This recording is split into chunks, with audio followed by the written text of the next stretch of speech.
4-ші сынып қазақ тілі. Сабағымыздың тақырыбы балалар үстеу. Сабағымызды бастамас бұрын мына бейнероликке назар аударайық.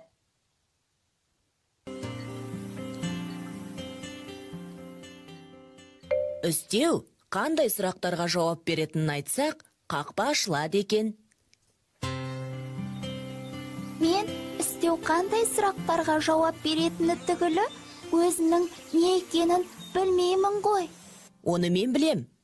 Іс-әрекеттің мезгілін, мекенін, сын қимылын білдіретін сөздерді үстеу дейміз. Мысалы, кеше, биыл, ілгері, төмен, тез, әрең. Ол қайда, қашан, қалай деген сұрақтарға жауап береді. Аға, қараңыз, қақпа ашылды. Тағы да қақпа. Бұл қақпа ашылу үшін енді үстеудің түрлерін айтуымыз керек. Мен мезгіл үстеуін, мекен үстеуін, сын қимыл үстеуін білемін. Мезгіл үстеулері іс-әрекеттің мезгілін білдіреді. Мысалы, бүгін келдім, күні бойы ойнадым. Мекен үстеулері іс-әрекеттің орнын, бағытын білдіреді. Мысалы, жоғары көтерілді, алға жылжыды. Іс-әрекеттің амалын, тәсілін, бейнесін білдіретін сөздер сын қимыл үстеуі болады. Мысалы, балаша қуанды, тез сөйледі. Жолда жан-жануарлар кездескенде әрекеттерін сипаттауымыз керек. Мынау біздің жол серігіміз.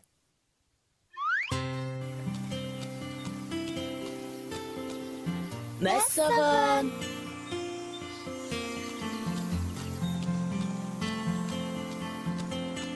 О, қоян! Дана, қоян қалай қозғалады? Қоян өтте шапшаң қозғалады. Үкіні қараңыз. Үкі қай кезде ұшады? Үкі түнде ұшады. Айнала қараңғы болып кетті. Енді үйге қалай қайтамыз? Қорықпа, Дана. Қара. Аға, бұл не? Бұл жол сілтегіш. Үйге жету үшін қайда жүреміз?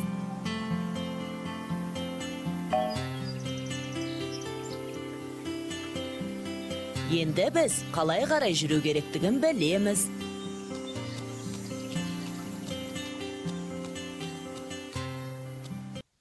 Сонымен балалар, үстеу дегеніміз не екен?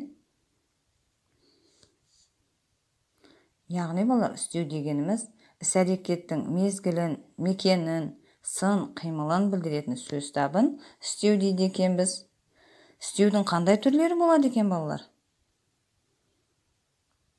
Дұрыс айтасыңдар. Мезгіл үстеуі, мекен үстеуі және сын қимыл үстеуі.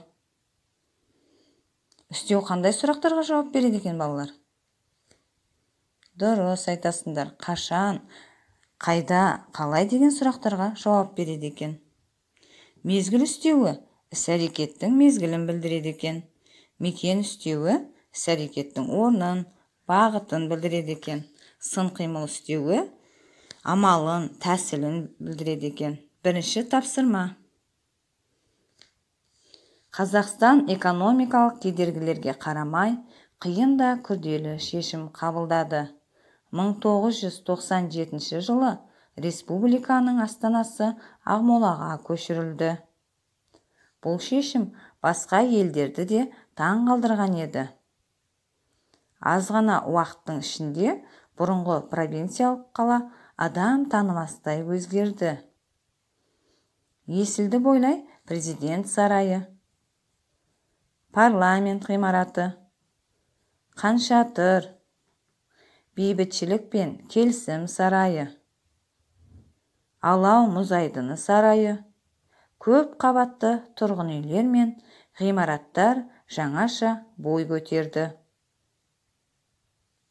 Қазақ хандығының негізін салушылар Керей мен Жәнібек хандардың қазақтың үш атақты биі Төле би, Қазыбек би, Әйтеке бидің ескерткіштері халқын болашаққа бастағандай бейнеленген. Аспанға атылған ақ барыс мүсіні жас Қазақстанның 21 ғасырдағы жарқында бақытты болашағының символында елестейді. Астанамыз Нұр-Сұлтан қаласының болашағы әлі алда. Бұл болашақтың қаласы. Енді мәтін бойынша мына сұрақтарға жауап берейік. Мәтін не туралы екен, балалар? Мәтінді тыңдау барысында көңіліңе қандай сезім ұялады?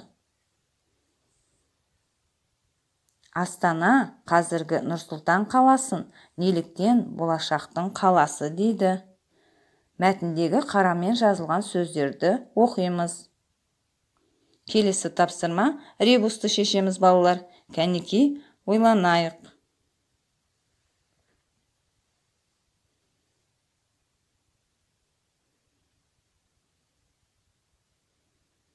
Жарайсыңдар, балалар. Ребустың шешуі қазір, алда деген істеулер екен. Енді осы сөздерді, балалар, дәлелдеп көрейік. Яғни бұл сөздер істеу екен. Өйткені іс-әрекеттің мезгілін, мекенін білдіріп, қашан, қайда деген сұрақтарға жауап беріп тұр екен, балалар.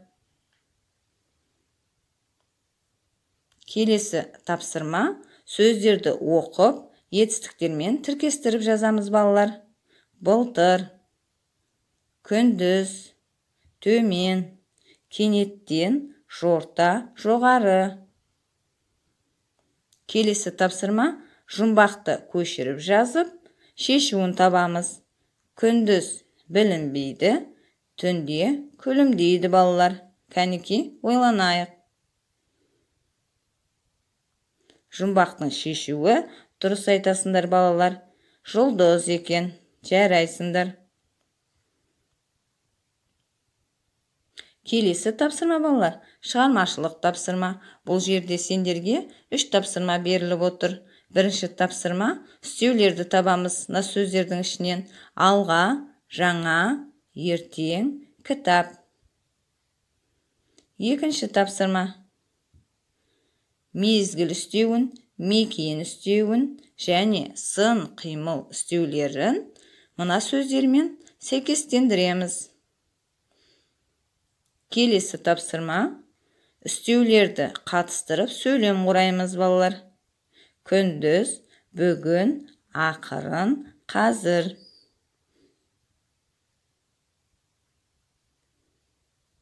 Балалар, бүгінгі сабағымыз түсінікті болса, назар қойып тыңдағандарыңа көп рахмет. Сау болыңдар, балалар.